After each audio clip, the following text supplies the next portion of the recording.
మరో breaking news చూస్తున్నాం. నల్గొండ జిల్లాలోని కోర్లపహాడ్ గ్రామంలో ఉద్రిక్త వాతావరణం నెలకొంది. ఇక్కడ బీఆర్ఎస్ కాంగ్రెస్ పార్టీల కార్యకర్తల మధ్య తీవ్ర ఘర్షణ జరిగింది. పరస్పరం దాడులు చేసుకున్న ఇరు వర్గాల ఘర్షణలో కొందరికి తీవ్ర గాయాలయ్యాయి. గాయపడిన వారిని వెంటనే నగరికల్ ప్రభుత్వ ఆసుపత్రికి తరలించారు. పరిస్థితి చేదాటిపోకుండా ఉండేందుకు పోలీసులు వెంటనే రంగంలోకి దిగారు. ప్రస్తుతం కోర్లపహాడ్ గ్రామంలో భారీగా పోలీసులు మోహరించారు. పరిస్థితిని అదుపులోకి తెచ్చేందుకు ప్రయత్నిస్తున్నారు.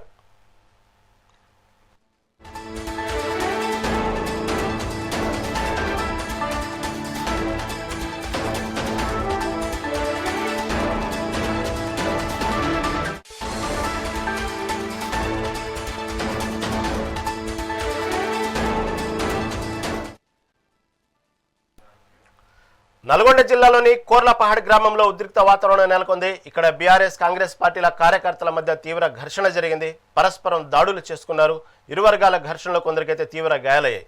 దీని గురించి మరింత సమాచారం మా ప్రతినిధి వెంకటరెడ్డి అందిస్తారు.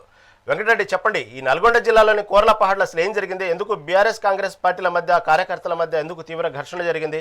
ఇది చిలికి పెద్ద గాలివానైంది, చాలా మందికి గాయాలయ్యాయి. ఇటు చూస్తే పోలీసులు కూడా రంగంలో దిగారు. ఏం తాజా అప్డేట్ ఏంటి?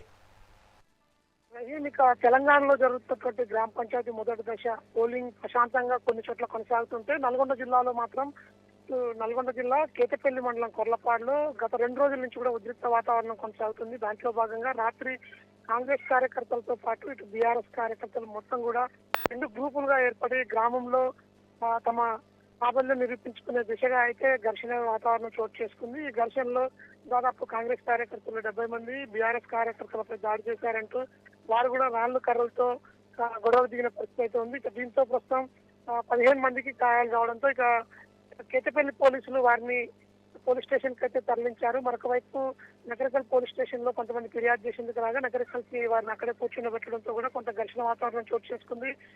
అధికార పార్టీకి సంబంధించిన కాంగ్రెస్ పార్టీ నేతలంతా కూడా బీఆర్ఎస్ కార్యకర్తలు అరెస్ట్ చేయిస్తున్నారంటూ కూడా ఘర్షణ వాతావరణం చోటు చేసుకునే గ్రామంలో తీవ్ర ఉద్రిక్త పరిస్థితులు నెలకొనడంతో పోలీస్ పికెటింగ్ ఏర్పాటు చేశారు. ప్రస్తుతం గ్రామంలో భారీగా పోలీస్ బందోబస్తు నడుమ ఎన్నికల పోలింగ్ అయితే కొనసాగుతుంది. ప్రస్తుతం ఇక ఉమ్మడి నల్గొండ జిల్లా వ్యాప్తంగా ఉన్నటువంటి నల్గొండతో పాటు సూర్యాపేట జిల్లాలో కూడా ఇటు లింగపురం అనే గ్రామంలో కూడా ఒక వ్యక్తి మృతి చెందిన ఘటన కూడా వెలుగులోకి వచ్చింది.